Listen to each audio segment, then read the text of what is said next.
भारतीय सिनेमा की कहानी 1896 से शुरू होती है, जब लंदन में फिल्में दिखाने के बाद उसी साल बंबई में भी ये फिल्म दिखाई गई। नमस्कार, मैं हूं आपके साथ अंशु और आप देख रहे हैं punjabkesari.com।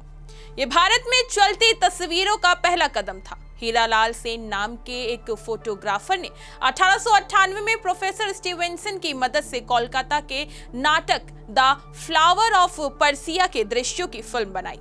उसी समय एच.एस. भटावडेकर ने 1899 में द रेसलर्स बनाई, जिसमें मुंबई का एक कुश्ती मैच दिखाया गया। हीरालाल सेन ने 1898 में रॉयल बायोस्कोप कंपनी शुरू की, जो भारत की पहली फिल्म कंपनी मानी जाती है।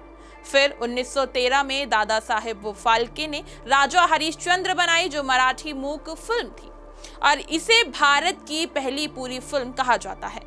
उन्हें भारतीय सिनेमा का जनक माना जाता है।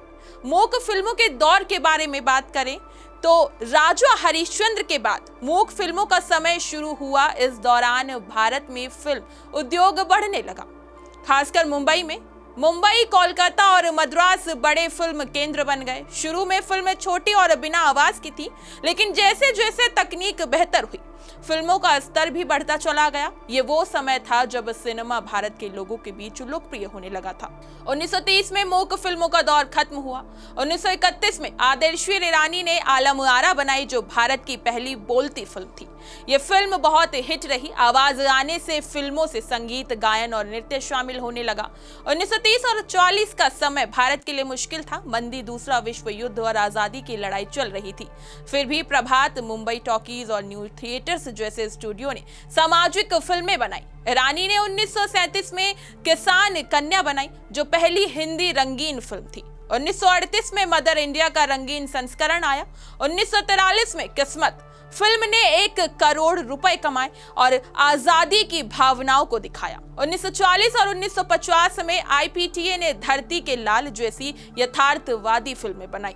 सिनेमा के सुनहरे समय के बारे में बात करें तो सिनेमा का सुनहरा समय आजादी के बाद का समय, यानी 1940 के अंत से 1960 तक भारतीय सिनेमा का स्वर्ण युग कहलाता है। इस दौरान कई शानदार फिल्में बनी और समानांतर सिनेमा शुरू हुआ। सत्यजीत राय की पथेर पंचाली ने दुनिया भर में भारत को पहचान दिलाई। उनकी अपुत्रई को सर्वश्रेष्ठ फिल्मों में गिना जाता है।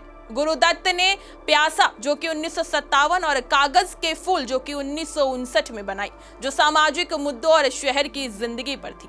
प्यासा टाइम मैगजीन की 100 सर्वश्रेष्ठ फिल्मों में शामिल है। राज कपूर की आवारा और श्री 420 मजदूर वर्ग की जिंदगी दिखाती है। महबूब खान की मदर इंडिया ऑस्कर के लिए नामांकित पहली भारतीय फिल्म थी। 1960 में मुगले आजम जैसी ऐतिहासिक फिल्म बनी। दिलीप कुमार की गंगा जमुना डकैत ड्रामा थी।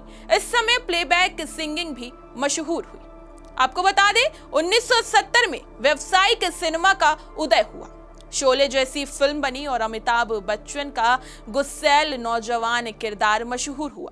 मसाला फिल्मों में गाना, नृत्य, रोमांस और एक्शन का मिश्रण था। समानांतर सिनेमा भी जारी रहा।